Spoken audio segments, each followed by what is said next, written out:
डोंबिवली महानगरपालिका सेवक वर्ग सहकारी पतपेढी मर्यादित संचालक मंडळासाठी 2025-30 या पंचवार्षिक निवडणूक यंदा थेट होत असून 2 पॅनल आणि 3 अपक्ष उमेदवार निवडणुकीच्या रिंगणात उतरले आहेत। तब्बल 58 वर्षांनी ही निवडणूक होत असून यापूर्वी प्रत्येक वेळी निवडणूक बिनविरोध पार पडत होती। ही निवडणूक डोंबिवली पूर्व येथील सुरेंद्र वाजपेयी बंदिस्त क्रीडा संकुलात 27 एप्रिल रोजी पार पडणार आहे। तुम्ही बरोबर बोललात। एवढ्या वर्षांनी निवडणूक होते। निवडणूक आधी होत नव्हती, संगनमताने म्हणजे बिनविरोध निवडणूक व्हायची, पण आता या वेळेला निवडणूक लागलेली आहे। या निवडणुकीमध्ये एकूण 11 सभासद निवडून द्यायचे आहेत। 11 सदस्य, त्याच्यामध्ये सर्वसाधारण मध्ये 6 उमेदवार निवडून द्यायचे आहेत, महिलांमध्ये 2 मतदार निवडून द्यायचे आहेत, अनुसूचित जातीसाठी 1 द्यायचा आहे, ओबीसी साठी 1 द्यायचा आहे आणि NT साठी 1 उमेदवार द्यायचे आहे। असे एकूण 11 उमेदवार निवडून द्यायचे आहेत। या निवडणुकीमध्ये मी गेल्या 2.5-3 वर्ष अध्यक्ष होतो। या अध्यक्ष कारकिर्दीत मी पूर्ण पतपेढी ही कॉम्प्युटराइज केलेली आहे। त्यामध्ये मी NFT पद्धत चालू केलेली आहे। जे लोन घेतात, चेक द्यायचो आधी, चेक न देता आता सरसकट बँकेत जमा, कर्मचाऱ्याच्या हातात पैसे देतात। कसं असायचं, सफाई कर्मचारी आहे, सफाई कर्मचारी काय देणं घेणं असतं, कोणाचे कर्जबाजारी असतात, आपण चेक दिला का त्याच्या मागोमाग काही लोक यायचे। ती पद्धत आम्ही बंद करून डायरेक्ट बँकेत जमा केलेली आहे। कॉम्प्युटराइज केल्यामुळे आम्ही पासबुक सिस्टीम चालू केली। पारदर्शक कारभार काय असेल, पासबुक सर्वच पतपेढ्या हे पासबुक देत नाही, हे आम्ही पासबुक बँकेसारखे प्रिंटिंग करून देतो। त्या प्रिंटिंगने आम्ही पूर्ण कारभार पारदर्शक केलेला आहे। आणि आम्ही कोणी आपला सदस्य जो आकस्मिक निधन झाला त्याला आम्ही 10,000 तात्काळ मदत म्हणून अंत्यविधीसाठी तात्काळ मदत त्यांनी कळवल्यावर लगेच 10,000चा निधी आम्ही देतो। आणि जो कर्मचारी सेवानिवृत्त होतो, सेवानिवृत्त झाल्यावर त्याचा आम्ही आमच्या सोसायटीच्या ऑफिसमध्ये बसून त्यांचा सत्कार, त्यांचा मान सन्मान, भेटवस्तू देऊन आम्ही त्यांचा सत्कार करतो। हे आम्ही केलेले काम आहेत। सर्व सभासदांना आम्ही आता 5 लाख लोन केलेले आहे। ते 5 लाख आम्ही लोन कमीत कमी 40-45 सभासदांना दिलेले आहे। पण आता वर्गणी पण आम्ही बचत काहीतरी वाढावी म्हणून 1500 वरून 2000 केलेली आहे। ह्या आम्ही चांगल्या योजना आणलेल्या आहेत। पासबुक सलग आम्ही जो लाभांश देतो वर्षाला, तो सलग 3 वर्ष 10% लाभांश दिलेला आहे। 10% लाभांश दिलेला आहे। आणि आम्ही पूर्ण KYC केलेले आहे। KYC केल्यामुळे आम्हाला पासबुक देता आले।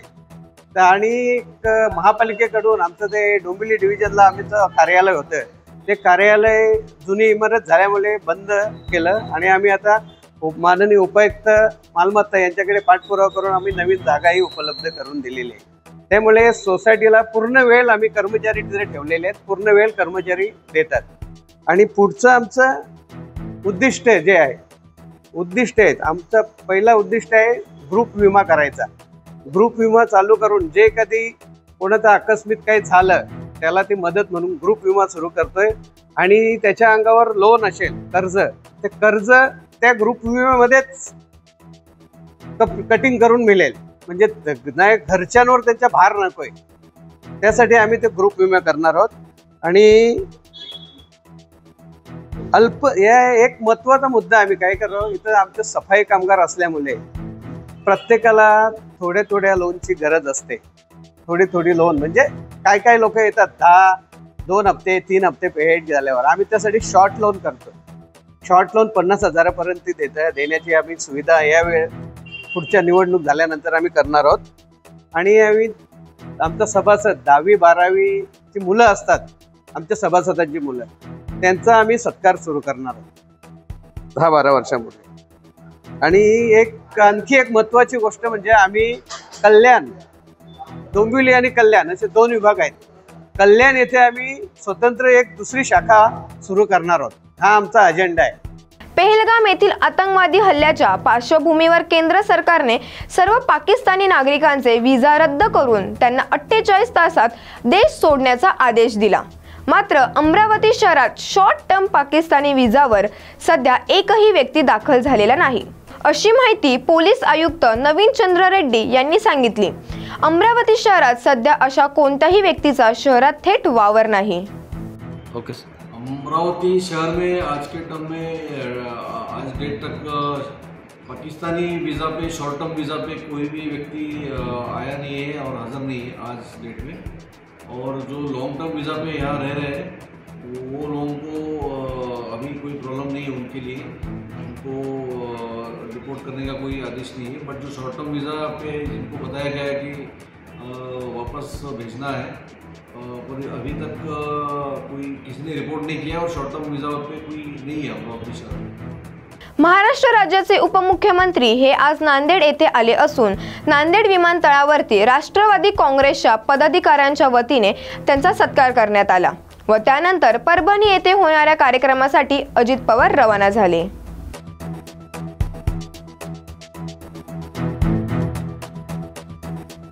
सोलापूरच्या वाहतूक नियंत्रण शाखेच्या पोलिसांनी वाहतुकीच्या नियमांचे उल्लंघन केल्याप्रकरणी दंड न भरलेल्यांना अटक वॉरंट काढण्यात आले। 1300 वाहन चालकांपैकी काही वाहन चालकांनी दंड भरून अटक वॉरंट कॅन्सल केले, तर 8000 वाहन चालकांना दंड भरण्यासाठी काढण्यात आले समज। यावर्षी खूपच एक्सट्रीम झाले असं घरातही बसू शकत थोडा जरी फॅन बंद केलं की स्विच आता लाईट चालली परवा 4 दिवसापूर्वी या भागातल्यांच्या आणि वयस्कर लोकांना खूप त्रास होतो। ठीक आहे, आपण मी 10 वर्षानंतर अनुभव घेतो। मी 2 वर्ष चंद्रपूरला काढली। चंद्रपूर यावेळी एक्स्ट्रीम आहे म्हणजे ते प्रत्येक दरवेळेस असतं, म्हणजे तिथे 48 49 हे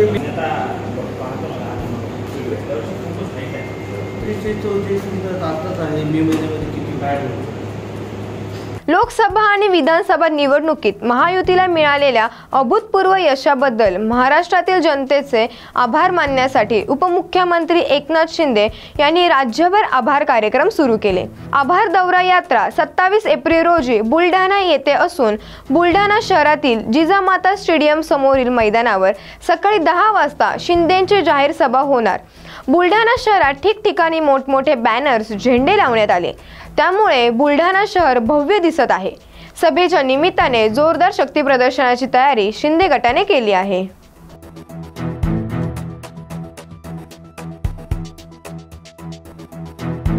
भिवंडीत राहनाल गावच्या हद्दीतील स्वागत कंपाऊंड परिसरात फर्निचर गोदामला लागलेल्या आगीमुळे 4 मजली इमारत कोसळली। अजित फर्निचरचे 10-12 गोदाम जळून खाक झाल्याने आसपासच्या परिसरात भीतीचे वातावरण।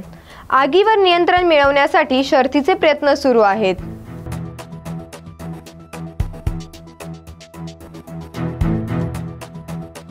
धुळ्यातील संगीतम ट्रॅव्हल्सने प्रवास करीत असताना पुणे ते धुळे दरम्यान एका महिलेचे चोरट्यांनी त्यांच्या बॅगेतील सोन्याची मंगळपोत, सोन्याचा राणीहार, सोन्याच्या अंगठ्या, नथनी आदी लाखोचे दागिने लांबवले होते। या प्रकरणी धुळे शहर पोलिसात गुन्हा दाखल होताच पोलिसांनी आपली तपासणी चक्र फिरवत संशयित आरोपीला ताब्यात घेतले। आरोपीच्या ताब्यातून 2,02,500 रुपये किमतीचे दागिने जप्त करण्यात आले। येथे सौ शोभा जगतसिंग राजपूत या 60 वर्षाच्या सिनियर सिटीजन आहेत। यांनी एक गुन्हा दाखल केला होता की ते पुण्यापासून धुळ्यापर्यंत संगीतम ट्रॅव्हल्स या स्लीपर कोचमधून धुळ्याला येत होता।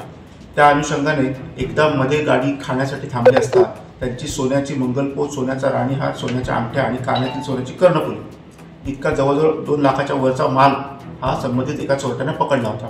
त्याच्यामध्ये सिनियर PI पाटील तसेच SDPO आणि कोकणी पोलीस कॉन्स्टेबल सागर माळी आणि इतर यांनी अतिशय मेहनत घेऊन कर्नाटकामधून मुनीर खान बाबू खान वय 34 राहणार खैरवा मध्य प्रदेश याला आपण अटक केली आणि त्यानुसार त्याच्याकडनं संपूर्ण माल आपण रिकवर केलेला आहे। याच्यामुळे त्याची मोडस अशी आहे की कुठल्याही प्रायव्हेट ट्रॅव्हल्सला त्यांनी हेरायचं आणि जिथे धाब्यांवर मोठ्या मोठ्या प्रमाणामध्ये गाड्या थांबतात अशा गाड्यांना टार्गेट करायचं आणि त्या गाड्यामधले सर्व लोक जेवायला खाली उतरले की तिथे जाऊन त्या बॅगा चेक करून त्यांच्यामधून चोरी करायची अशी याची मोडस आहे। याच्यामध्ये कर्नाटकमध्ये एक गुन्हा दाखल आहे आणि मध्य प्रदेशमध्ये सेम मोडसचा एक गुन्हा दाखल आहे। राज्याचे उपमुख्यमंत्री एकनाथ शिंदे हे बुलढाणा जिल्ह्याच्या दौऱ्यावर आहेत। बुलढाणा जिल्हा राज्यातील 3ऱ्या क्रमांकाचा गरीब जिल्हा म्हणून ओळखला जातो। काही दिवसांपूर्वी युवा प्रगतशील शेतकरी कैलास नागरे या आमच्या शेतकऱ्याने शेतीला पाणी देता येत नाही म्हणून आत्महत्या केली होती। बुलढाणा जिल्ह्यासह राज्यभरातील शेतकरी कर्जमाफी मागत आहे, परंतु तुम्ही सांगतायत की कर्जमाफी देऊ शकत नाही। शेतकऱ्यांच्या शेतमालाला तुम्ही भाव देऊ शकत नाही। बुलढाणा जिल्ह्यामध्ये आणि राज्यामध्ये दयनीय अवस्था असताना आभार कसले मानताय तुम्ही? तर राज्यातील जनतेची माफी मागितली पाहिजे, असे वक्तव्य जयश्री शेळके यांनी केले। राज्याचे उपमुख्यमंत्री आणि एसएनसी गटाचे प्रमुख एकनाथ शिंदे हे बुलढाणा जिल्ह्याच्या दौऱ्यावर आहेत। खरं म्हणजे बुलढाणा जिल्हा हा राज्यातला 3ऱ्या क्रमांकाचा गरीब जिल्हा म्हणून ओळखला जातो। याच बुलढाणा जिल्ह्यामध्ये काही दिवसांपूर्वी युवा प्रगतिशील शेतकरी कैलास नागरे या आमच्या शेतकरी बांधवाने शेतीला पाणी देता येत नाही या कारणासाठी आत्महत्या केली। बुलढाणा जिल्ह्यासह राज्यभरामध्ये आज शेतकरी कर्जमाफी मागताय, परंतु तुम्ही सांगताय की आम्ही कर्जमाफी देऊ शकत नाही। शेतकऱ्यांच्या शेतमालाला तुम्ही भाव देऊ शकत नाही। तुम्ही शेतकऱ्यांना 2023-24चा जो पीक विमा दिलाय तो पण पीक विमा देत असताना त्या पीक विम्याची मदत ही शेतकऱ्यांना पूर्णपणे मिळालेली नाही। एवढंच नाही तर आज अनेक युवा बेरोजगार हे बुलढाणा जिल्ह्यातील स्थलांतर करताय, केवळ या ठिकाणी रोजगाराच्या कुठल्याही संधी उपलब्ध नाहीत म्हणून। आज प्राथमिक शिक्षण असेल किंवा आरोग्य व्यवस्था असेल ग्रामीण भागातली, या सगळ्यांची दयनीय अवस्था आहे। इतकी सगळी बुलढाणा जिल्ह्यामध्ये आणि राज्यामध्ये दयनीय अवस्था असताना तुम्ही आभार कसले मानताय? तुम्ही तर या राज्यातील जनतेची, बुलढाण्यातील जनतेची माफी मागितली पाहिजे। तुमच्या लोकप्रतिनिधींना कमी मतांनी का होईना लोकांनी सभागृहात पाठवलं आणि हेच लोकप्रतिनिधी निवडून आल्यानंतर लोकांना शिव्या देण्याचं काम करतात, मतदारांना शिव्या देतात। त्याच्यामुळे उपमुख्यमंत्री साहेब या बुलढाणा जिल्ह्यामध्ये येऊन जनतेचे आभार मानण्यापेक्षा माफी मागा। मुंबई गोवा महामार्गावर संगमेश्वर येथे रिक्षावर दरड कोसळली। सुदैवाने यात कोणतीही जीवितहानी झालेली नाही, परंतु ही दरड धोकादायक असल्याची माहिती यापूर्वीच प्रशासनाला ग्रामस्थांनी दिली होती। घडलेल्या घटनेमुळे महामार्गावरील वाहतूक विस्कळीत झाल्याची माहिती समोर आली आहे।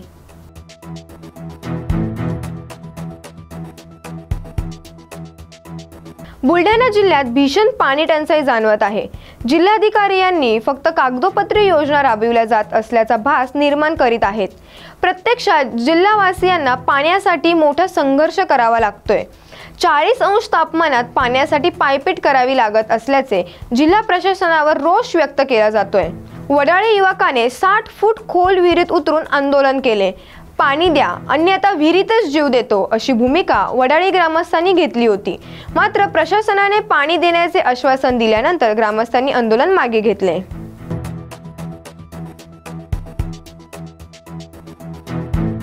इगतपुरी तालुका कृषी मंत्री माणिकराव कोकाटे यांच्या मतदारसंघातील सर्व तिथ्र ताकेद येथील बाळंगेवाडी शिवारात भीषण पाणी टंचाई निर्माण झाली आहे। जल जीवन मिशनच्या योजनेअंतर्गत नळांमधून पाणी पुरवठा पूर्णतः बंद असल्याने ग्रामस्थांना मोठ्या त्रासाला सामोरे जावे लागत आहे। गावकऱ्यांना स्वखर्चाने पाण्याचे टँकर मागून तहान भागवावी लागते।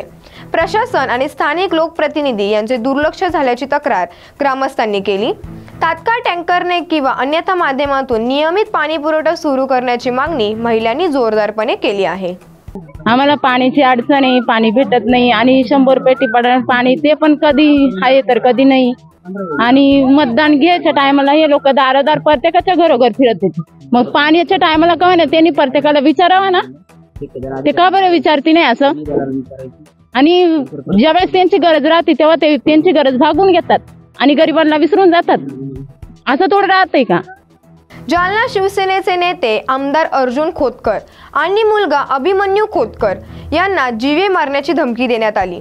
इंस्टाग्रामच्या 4 वेगवेगळ्या अकाउंटवरून ही धमकी देण्यात आली। या धमकीनंतर खोतकर यांचे चिरंजीव अभिमन्यू खोतकर यांनी तालुका पोलिसात तक्रार दाखल केली। पोलिसांनी या प्रकरणी गुन्हा दाखल करत एका अल्पवयीन मुलाला ताब्यात घेतले, तसेच नोटीस देऊन त्यांची सुटका देखील करण्यात आली।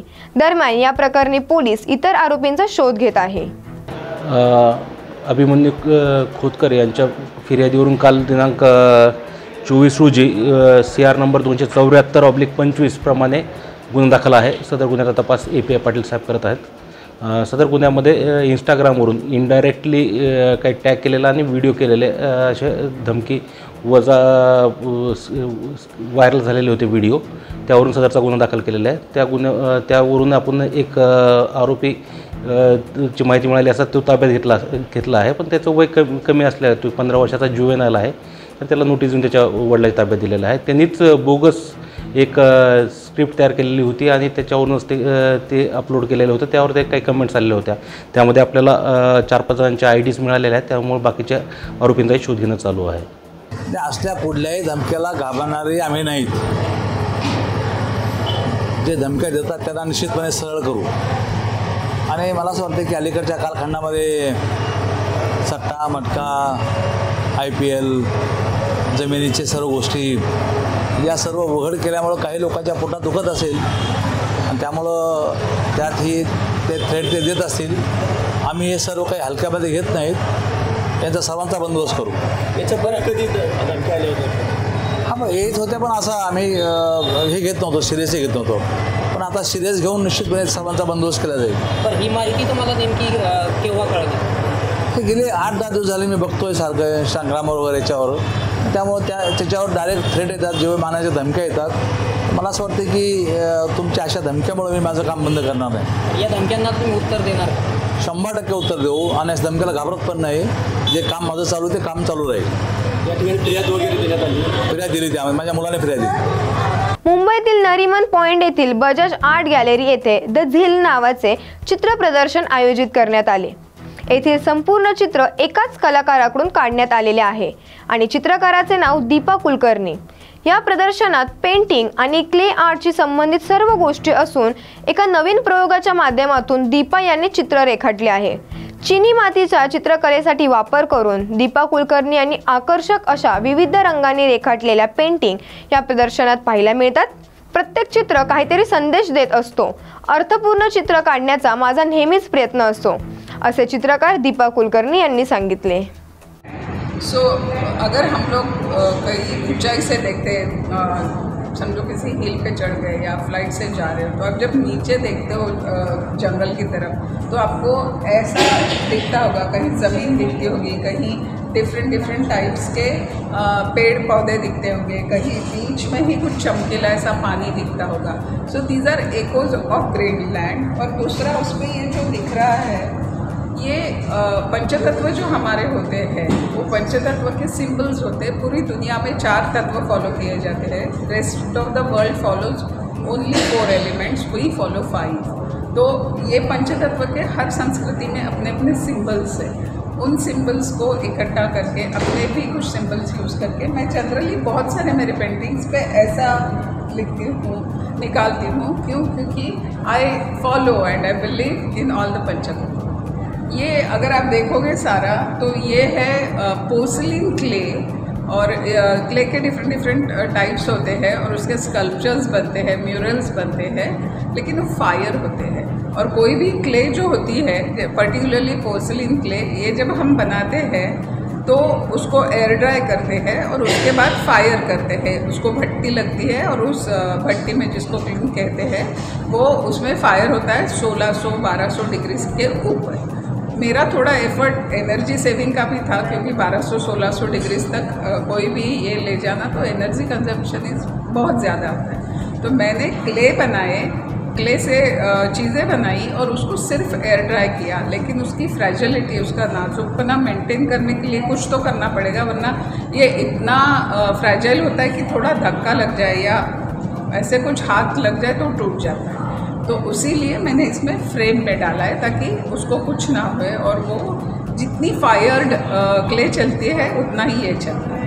डॉक्टर शिवेश वळसंकर यांना आत्महत्येला प्रवृत्त केल्याप्रकरणी मनीषा मानेवर गुन्हा दाखल।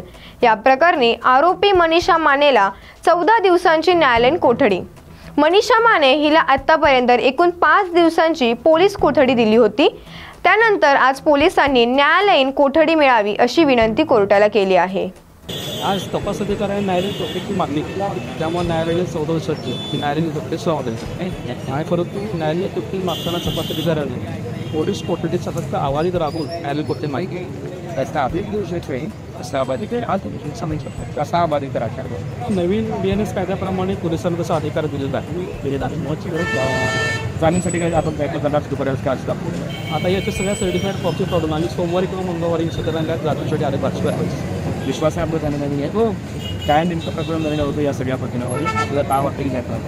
मुळात हे जे प्रकरण आहे तुम्ही FIR सगळ्यांना तुम्हाला माहितीच आहे ना की या महिलेने एक मेल पाठवला आणि ते मेल पाठवून डॉक्टर साहेब व्यतीत झाले आणि त्याने आत्महत्या केली असेल पोलिसांची कथा नाही. परंतु त्या मेलचं स्वरूप जर बघितलं तर त्या महिलेची फक्त व्यथा होती की या हॉस्पिटलला कधीपासून योगदान दिलेलं आहे त्याने तुमच्या हॉस्पिटलमध्ये काय काय केलेलं आहे परंतु तुम्ही आज मला तुमच्याकडे वागवतं आखिर त्या मेलमधून तुम्ही व्यथा मांडली आणि मला माझे अधिकार कपात करण्यात आले आणि असं जर होत असेल मला आत्महत्या करावं लागेल असं त्या महिलेचं तो मेल होतं. परंतु मेल प्राप्त झाल्यानंतर डॉक्टर साहेब आणि त्यांच्या पत्नीने त्या महिलेला तिच्या हॉस्पिटलमध्ये बोलावून तुम्ही समजूत घातल्यानंतर त्या महिलेने डॉक्टर साहेबांची माफी मागितली लिखित माफीनामा लिहून दिला.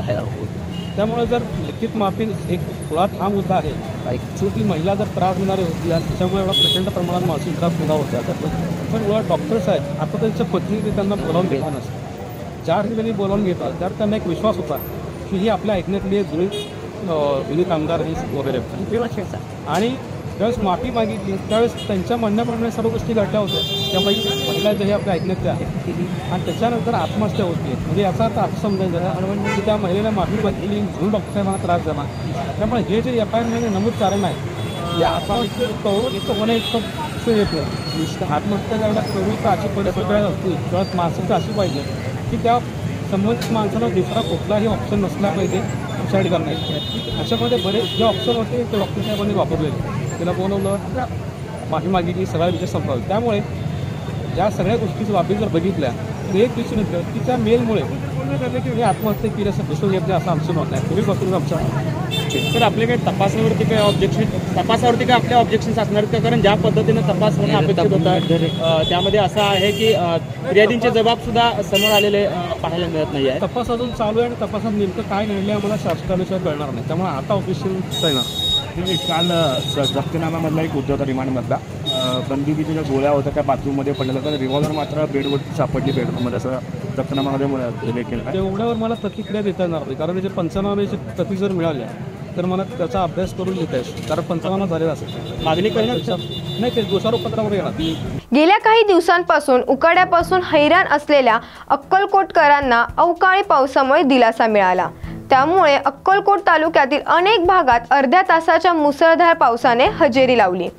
म्हणून तालुक्यातील शेतकऱ्यांची आंबा द्राक्ष बागेचे नुकसान होण्याची शक्यता दर्शवली आहे.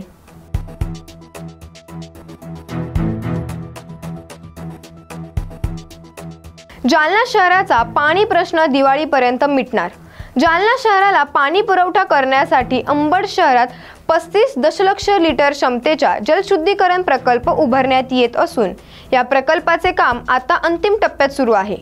आज शिवसेना आमदार अर्जुन खोतकर यांनी या प्रकल्पाची जालना महापालिका आयुक्ताच्या उपस्थितीत पाहणी केली. यावेळी दिवाळीपर्यंत जालन्यातील नागरिकांना 1 दिवसाआड पाणी उपलब्ध करून देण्याचा आमचा प्रयत्न असल्याची प्रतिक्रिया आमदार खेतकर यांनी दिली.